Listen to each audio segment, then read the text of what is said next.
How long does it take for roots to grow hydroponically on a monstera cutting? So this is a monstera standeliana, and you can see it's got some lovely roots going on there, but it took, in all honesty, about 4 weeks to get to this stage. It had no aerial roots, it had no little knobs around the nodes where roots would come out of. It had to grow completely by itself, which always takes a lot longer because there are no aerial roots in the water to absorb any nutrients or any water at all. So that's why it takes so much longer if there is absolutely nothing on it. That standeliana is an aeroponic cutting that I've rooted in my Extreme, but it still kind of works the same for if it was put in a jar.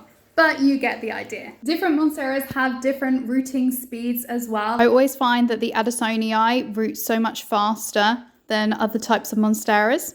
But you're always going to get faster rooting when they've already got aerial roots, and it can just absolutely take over. In my opinion, the standard Monstera deliciosa is by far the fastest to root.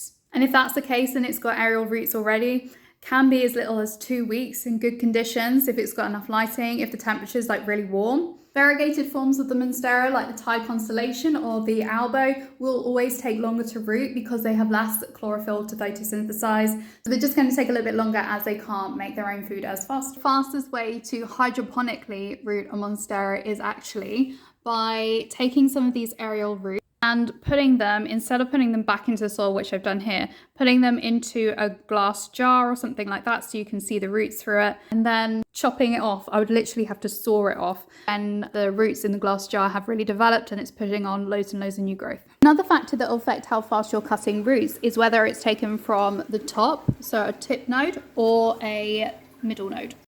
If you're taking a top cutting, there tends to be a lot more hormone in this one, so it tends to root faster. Stem cuttings take a lot longer to root and can be a lot more temperamental, so that's why majority of cuttings, if you want to take them successfully, take them from the top. So the TLDR is 2 to 4 weeks depending on what type of cutting it is, the variety that you're propagating, and whether or not it already has aerial roots. Hope this helps.